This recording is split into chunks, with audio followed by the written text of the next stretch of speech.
राष्ट्रवादीचे वरिष्ठ नेते धर्मराव बाबा आत्राम आपल्या सोबत आहे।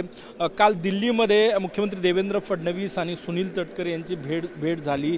जे काही आरोप प्रत्यारोप महाराष्ट्रात होत आहे त्या पार्श्वभूमीवर ही भेट असल्याची माहिती आहे।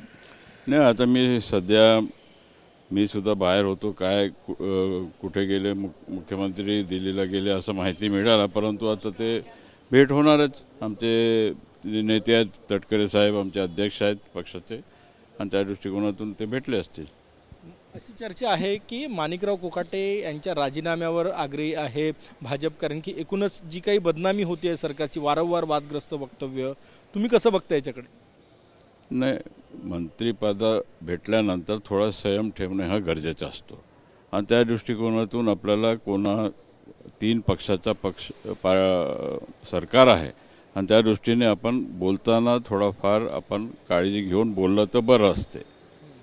खातेपालट होऊ शकते, समजा राजीनामा नाही मागितला तर कृषी खातं दुसऱ्याकडे जाऊ शकतं, अशी ही चर्चा, कारण की कृषी अत्यंत महत्त्वाचं, तुम्ही ग्रामीण भागातून आले, तुम्हाला महत्त्व या खात्याचं माहीत आहे, महाराष्ट्रातले शेतकरी या खात्याशी निगडीत आहे, आणि अशा खात्याचा मंत्री जर रमी खेळत असेल सभागृहात तर स्वाभाविक नाराजी आहे, त्यामुळे खातं बदललं जाऊ शकतं। विधानमंडळामध्ये आपण बसताना काय नियम आहेत, काय पद्धत आहे, आणि त्या दृष्टीने आपण जेव्हा निवडून जातो लोकांकडून तर तिथे बसताना आपण थोडाफार जे आचारसंहिता आहे ते पाळलं पाहिजे, आणि त्या दृष्टिकोनातून मंत्रिपदावर गेल्यानंतर थोडा काळजीपूर्वक आपण असणं हा गरजेचा असतो।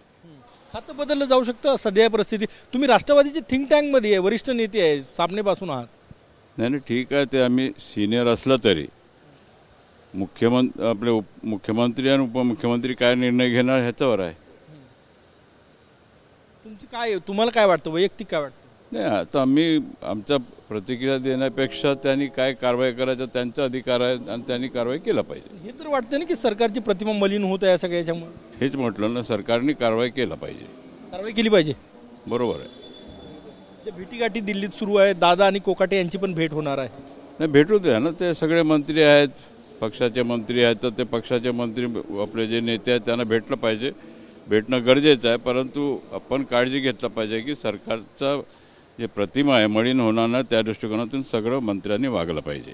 एक वेगळा प्रश्न, रोहित पवार यांनी ट्विट केलेला आहे की महाराष्ट्रामध्ये आरोग्य व्यवस्थेत जवळपास 300 कोटींचा घोटाळा झालेला आहे, काही मंत्री त्यात इन्व्हॉल्व असल्याची ही शक्यता वर्तवलेली आहे।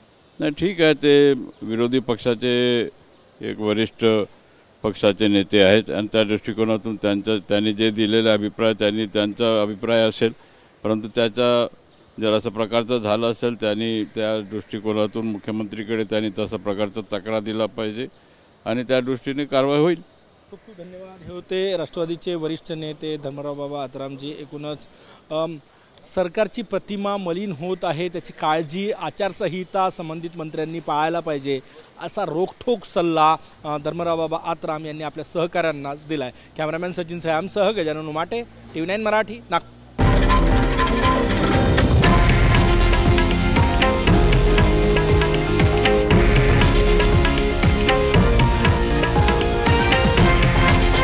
हे आहे देशातील नंबर 1 न्यूज नेटवर्क, आणि आपण पाहत आहात TV9 मराठी, एकमेव।